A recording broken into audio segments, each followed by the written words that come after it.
Hi Placemakers, Rob Tullis here with the second of 5 short videos dealing with placemaking technique. This one's a bit longer than the 12 to 15 minute length of the others in the series, but bear with me, it moves right along. If you've watched the introduction to this series, you know that I'm preaching that architects and urban designers should put place before project, that they should be conscious of the spaces between urban buildings as a setting for human activities, and that their building designs can help define these spaces and enhance the sense of place felt in them. But you may be asking how? How are designers to put place before project in order to help transform space into place? So in this second of 5 talks, I'll demonstrate a technique for planning the spaces between urban buildings by looking at historical precedents as a referential point of departure. Here in Talk 2, I'll focus on enhancing Boston's Creek Square through its similarities with Siena's Piazza del Campo. In Talk 3, I'll use Boston City Hall Plaza as my guinea pig and relate it to spaces in Florence's Piazza della Signoria. And in Talks 4 and 5, I'll demonstrate a technique for using mannerism in designing the building facades that define and face city spaces. So, let's get into Creek Square and Piazza del Campo now. The Italian piazza has always been an exemplar of place, and Il Campo is one of the earliest and the best. The piazza itself was, and still remains, the focal point of Siena. Referred to as the cradle for civic life due to its overall shape and communal importance, it's often cited as an example of defined and memorable public space and is a benchmark for placemakers today. Josh Simino, in his book Civic Intimacy, calls it, quote, one of the most iconic representations of civic space the world has ever seen, unquote. It has an interesting history that I don't have time to review in this short talk, but I will note that the piazza was formed at a valley between 3 adjacent communities as they merged to form the city of Siena. Let's briefly analyze the space and point out characteristics that make it a great place and pertain to our focus on placemaking technique.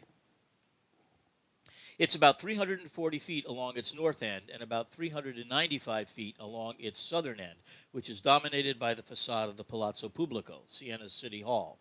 Its cross-axis measures about 328 feet at its widest point. I'll overlay a pure semicircle to demonstrate the degree to which its shell shape deviates. I've overlaid it at the change in paving outlined by bollards, where the piazza has its greatest semicircle conformance. Important features, the Tor del Mangia and Cappella de Piazza, and the Fonte Gioia and Gavignone, the drain, serve as visual focal points. I'll add arrows showing the 11 entrances to the space.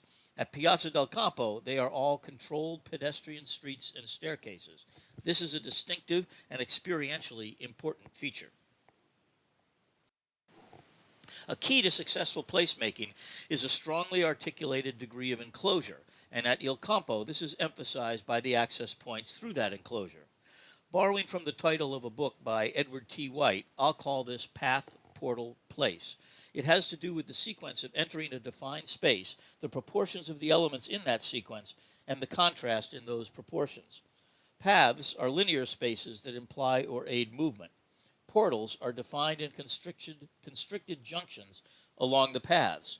Places are more equilateral spaces that imply stasis. They have proportions and features that encourage you to stop and linger. Given their linear proportions and their uses as pedestrian streets or stairways, the 11 routes leading to Piazza del Campo certainly read as paths. Given the almost total enclosure of the piazza by building walls, its amphitheater shape, and its communal uses, the piazza can certainly be considered a destination or place. So now let's focus on the nature of the intersection between them, the portals. On the bottom left, you see a photographic study of these 11 portals as they appear in the perimeter wall of the piazza. At the top are 5 of the 11 photographed looking in, showing their focus on the Palazzo Pubblico and its tower. And on this slide, you see another photographic study of 5 of the 11 portals, showing their constriction and spatial definition. Many analysts of Piazza del Campo have pointed out the contribution these portals make, not only to the sense of enclosure when one is inside the piazza, but also to the sense of anticipation created by the attenuation of the paths as one approaches, the heightened contrast of shadows in the portals with the piazza's bright sunlight, and the sense of compression and release kinesthetically felt when moving through the portals. All of these combine to define the piazza as something very distinct from the city spaces around it. Edward White uses the word container as a synonym for the characteristics of spatial enclosure.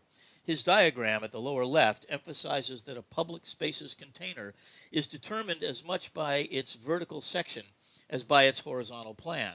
In fact, the section can be thought of as a vertical figure ground diagram. At Piazza del Campo, the surrounding buildings have a uniform cornice height of 95 feet above the piazza's perimeter. When compared to the north-south width of 328 feet, this can be expressed as a height-to-width ratio, or container ratio, of 1 to 3.5. Now, researchers have found that an open space's sense of enclosure feels strong at 1 to 3 and taller, and dissipates at 1 to 6 and wider. And as I just noted, Piazza del Campo has a ratio of 1 to 3.5, which is just about perfect. At Piazza del Campo, the consistent enclosure, the perimeter cafe and restaurant and retail uses, and the great prospect and refuge characteristics combine to produce one of the world's best examples of what John Gale calls the edge effect, and what we now know from brain research is an evolutionary trait called thigmotaxis, edge hugging. Gale wrote, "No single topic has a greater impact on the life and attractiveness of city space than active, open, and lively edges." And Chris Alexander wrote, "If the edge fails, the space never becomes lively." I recognize these Piazza del Campo spatial characteristics as being latent in Boston's Creek Square, a space I walk by every day on my way to and from work. Creek Square is contained within one of the oldest remnants of pre-colonial urbanism left in Boston, the Blackstone Block, directly across Congress Street from our City Hall. You see it circled in red here. And like Piazza del Campo, it has a fascinating history as the nexus of a series of Boston's topographically determined precincts. Here in Boston, we know about the filling of the Back Bay and the South End on either side of the Washington Street neck, but we sometimes forget that there was another neck in the downtown area. As the left map shows, this neck spanned between two water inlets known as Mill Cove and Town Cove, and it was the land bridge to the north end. Due to topography, it was the mercantile center of Boston for over 100 years. As on the left, you can see that before 1640, a small creek ran between Mill Cove and Town Cove. The land surrounding it was marsh with a small inlet of standing water. By 1676, shown on the map on the right, Town Cove has been wharfed out and in 1641 becomes Town Dock. In 1643, Mill Creek is made into a navigable connecting canal. The marsh has also been filled dry, and a dock run by a Mr. Scottow has been built around the inlet. The two main roads leading to the north end, today called Hanover Street, laid out in 1630, and North Street, laid out in 1645, have privately operated drawbridges over the creek-turned canal. And in 1652, Marshall Street has been donated to the town as a shortcut to the Hanover Street Bridge. Around the inlet, the small streets that serve Scottow's dock all become formalized by 1700. Creek Lane, Marsh Lane, Salt Lane, and Scottow's Alley. Their intersection becomes known as Creek Square, and the block surrounding them is named after William Blackstone, an early settler. By 1800, Mill Pond has become dirty and stagnant, and its mills are obsolete. In 1807, Mill Pond is filled with dirt taken from Beacon Hill, and a district known as the Bullfinch Triangle replaces it. This obviates the need for the mill canal, and in 1814 it's covered with wooden planking. From 1824 to 1826, Town Dock is filled, and the resulting 112 acres are redeveloped for Quincy Market. The whole topographic impetus for our little Creek Square is gone, and the expanding city swallows it and its pre-colonial pattern of tiny streets. By the 1940s and 1950s, economic stagnation causes the vacant upper stories of some Blackstone block buildings to be removed to save on taxes, and some buildings to be torn down altogether, including Hancock Row, a 1700s real estate development of John Hancock's located at the center of the block and which was razed in 1942. And the area is sort of mothballed, a fragment of history caught in time between the elevated central artery to its east and the wholesale government center demolition to its west.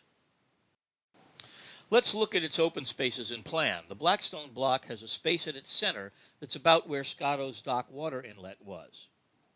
It's approximately 50 feet by 120 feet. One could imagine this space expanded to a mini Siena of approximately 160 by 220. There's also a small residential courtyard captured amongst the buildings just off the southwest corner of Creek Square, and the vacant Hancock Row parcel. But the most distinctive feature is the colonial street network, and particularly the potential contrast of their narrow proportions to a larger central open space and the potential to create portals at their intersection. Clockwise from the 5 o'clock mark, those streets are 1. The extension of Creek Lane incorporated into the Bostonian Hotel and leading to North Street. 2. Scott Alley, a 4-foot wide passageway that's mostly beneath buildings. 3. Salt Lane, an original cartage path to and from Scotto's Dock. 4. Marsh Lane, its near twin. 5. The oldest portion of Creek Lane entering from Marshall Street. And 6. A street called Alley 102, which bends in between the Ebenezer Hancock House and the backs of the Blackstone Street buildings. A Boston Landmarks Commission report called it, quote, the largest, most intact network of original unwidened and unstraightened streets remaining in Boston, unquote. Marshall Street is the best known of these streets since it connects directly to the contemporary street system. But as soon as you turn in, you can imagine yourself in a complete environment of a different scale. At the top right of this slide is Creek Lane, looking in from Marshall Street. The Ebenezer Hancock House is on the left, and Hancock Row would have completed the street wall where I've outlined its facades in red. And buried at the internal end of Scott Alley is a small residential courtyard, bounded by what were once early 1800s houses. Salt Lane and Marsh Lane may initially look like side-of-building service alleys, but if you look carefully, you can still see the house fronts that faced what were real streets of a colonial-era width and character. Here in Marsh Lane, you can also find remnants of individual building facades, a bit more intact. Now, these two photos are taken looking in opposite directions. It would be great if, as a part of the development of a new Creek Square, these house fronts could be restored and made active again. Here's where the real similarity to Piazza Del Campo comes in. The 6 small streets leading to Creek Square relate, or could relate, to an open central space the same way the 11 Siena streets enter the Piazza Del Campo. At the top of this slide, you see 5 of the Siena entries, and at the center, you see 5 of the Blackstone block streets. The compression at the portals and expansion into an open space are virtually identical. This intrinsic urban feature is what drew me to make the connection between Creek Square and Piazza Del Campo, and it's the distinctive feature that I believe should be the guiding force in any speculative or real intervention. At the very bottom of this slide are 2 views along Alley 102, showing the sense of mystery produced by its boomerang bend and narrow throat. Now let's look at the building mass, the space-defining elements. There are 1-story buildings, remnants of what were once 4- and 5-story structures, whose tops were removed in the 1950s. They are centered in the block along Blackstone Street, and today they contain butcher and produce shops. There are 2 larger facades that can be capitalized on as space-defining elements, the 5-story 1890s Yankee Publishing Building and the 7-story 1980s Bostonian Hotel. They provide great edges. Across Blackstone Street is the Mass Department of Transportation's Parcel Line. Currently it's vacant, but it will and should be filled with building mass of a similar 7 stories. While the approaches to Creek Square from the west are all made via the controlled experience along the narrow colonial streets, the approaches from the east can be shaped by the development of the DOT's Parcel 9.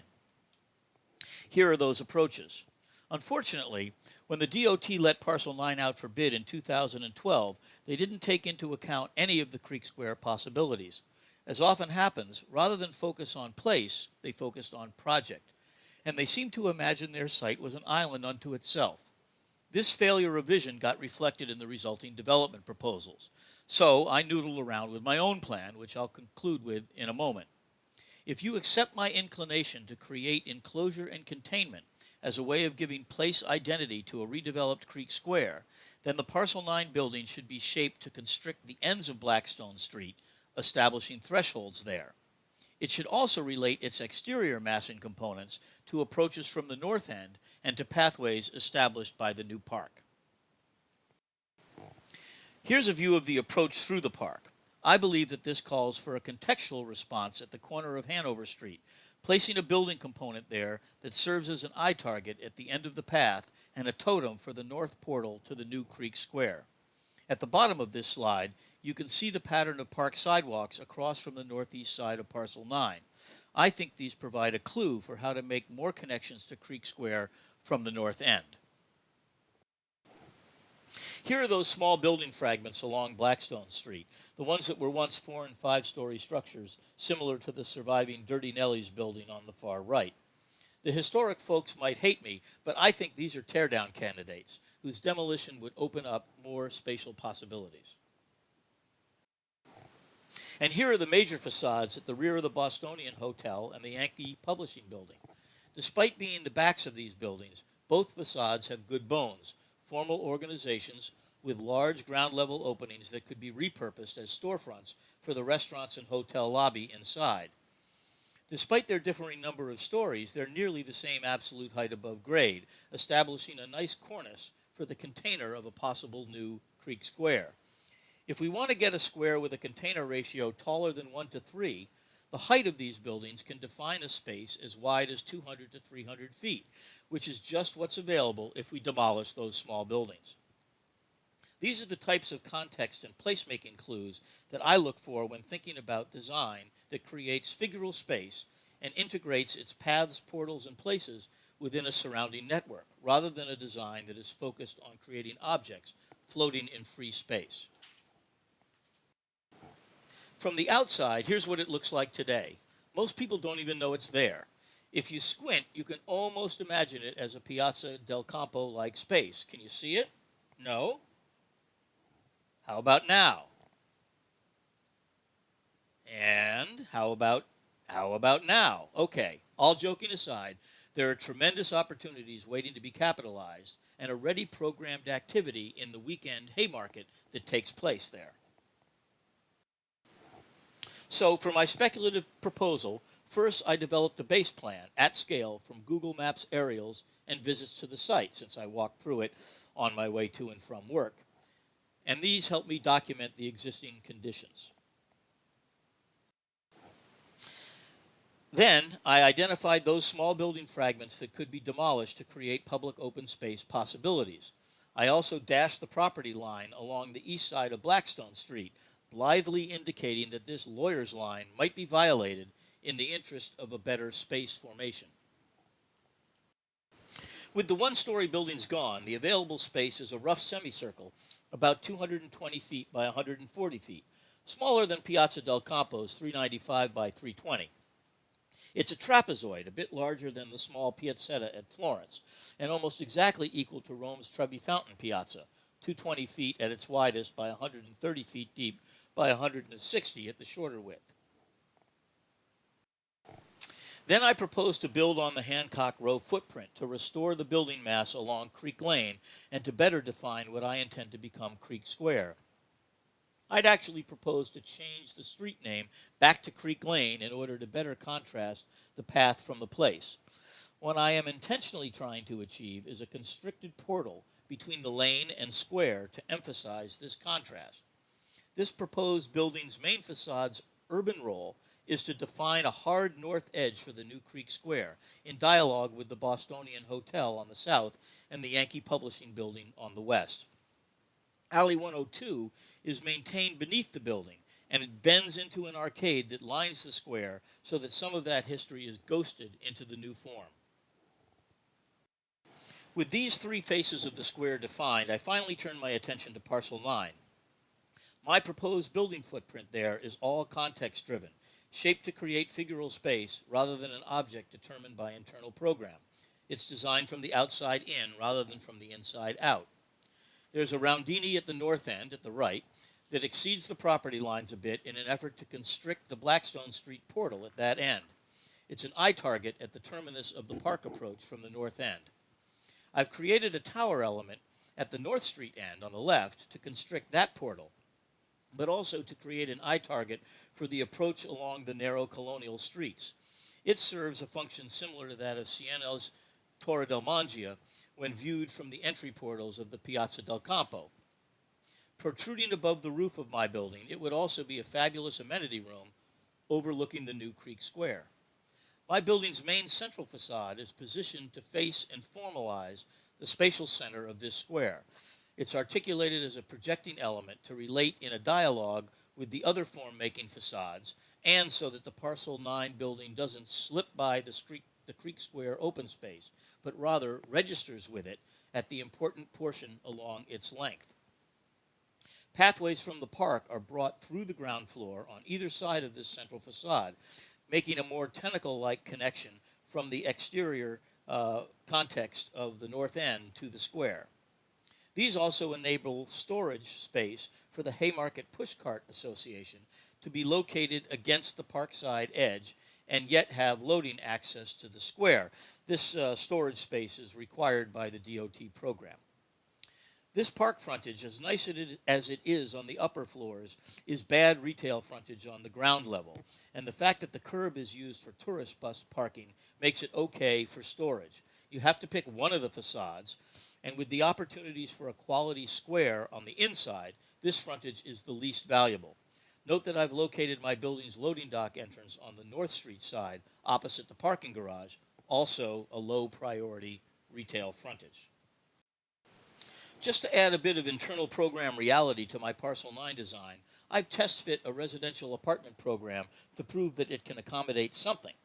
The DOT's competition brief specified a hotel, apartment, or condo program, and I've designed the available depths and lateral module of my Parcel 9 building to fit these.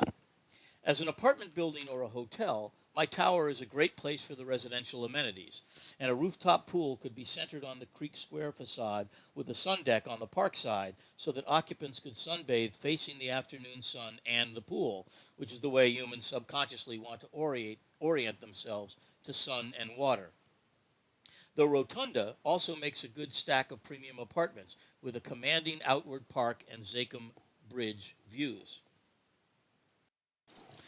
Back to the ground plane. I've proposed a fountain or sculpture at the northwest corner of the resulting piazza. Perhaps its subject could relate to the Haymarket. Here I'm following Camillo Sitt's snowman rule. Sitt wrote in Der Stadtbau that one should imagine a square or a piazza covered in snow. The natural pedestrian desire lines will be marked by paths in the snow, and that piazza features, like where children build snowmen, should be placed where they don't interfere with those paths. I'm also conscious of Sitt's turbine plaza observation, that piazzas achieving a successful degree of containment often have roadways and view corridors that lead into the piazza in a spiraling relationship, like the blades of a turbine. These corridors ideally have eye targets that terminate inward views, and the turbine pattern conceals outward views. Here, my proposed fountain is an object around which the narrowest view corridors spiral. This node has an energy that seems right for such a surface feature. There's also a nice tension set up in the diagonal relationship between the fountain and the tower across the space. For paving, the big move is to establish Creek Square as a different element than the streets. I imagine a car-restricted space that could admit emergency and service vehicles, but that would be banned to passenger vehicles. The colonial streets, except for Marshall Street, are already car-free, and the new surface artery between Parcel 9 and the park makes passenger car traffic along Blackstone Street superfluous. Each end of Blackstone Street has a short, street-like segment that makes it read like a threshold or a portal, and the new Creek Square has a continuous pedestrian paving. For a pattern, I've simply extended the geometry of each space-defining facade out into the ground plane. But clearly a more subtle and interesting paving move could be made. I imagine that the public art piece that records in bronze the squashed fruit, flattened bushel baskets, and discarded wrappings of the weekend Haymarket could be duplicated and fill both Blackstone Street thresholds. And the history of the place could be recorded in a design intervention similar to that in front of Faneuil Hall. Here the old street pattern and building footprints have been recorded in two colors of granite paving, and the earlier shoreline has been etched in the stone. I imagine something like this for the center of my new Creek Square. My last move is to test fit the Haymarket Pushcart Association's tents. The Haymarket is the built-in programmed activity that gives the space a distinctive use. Ever since the actual Haymarket was torn down in the 1960s, about a block north of this area, the weekend fruit and vegetable market hasn't really had a fitting home, and it sets up along the surrounding vehicular streets every Friday, Saturday, and Sunday. But now, with a plaza of sufficient size, it could all be accommodated between the Blackstone Street portals. I have fit 44 tents of the 10 by 20, 12 by 20, and 24 by 24 foot sizes that are currently used by the Pushcart Association's vendors. My layout provides 12-foot customer aisles, most are double-loaded, and 3-foot service aisles at the backs of the tents, plus a central concealed location for temporary trash. It's not the polio, but like a traditional market squares throughout the world, such a regularly scheduled activity gives the space an identity. So, if I extrapolate this plan up into an axonometric view, here's what it might look like. I think it's fairly convincing as a defined and distinctive urban place. I benchmarked the size of the possible space before I started my design so that I could fix a notion of it in my mind. But now that it's developed, another benchmark comes to mind, London's Paternoster Square. I show it to you here, and I think you can readily appreciate the similarities in size, shape, and architectural characteristics. By the way, the column at its center functions as the vent for underground parking. I've not proposed underground parking for Creek Square because there are 3 major garages within a block's walking distance.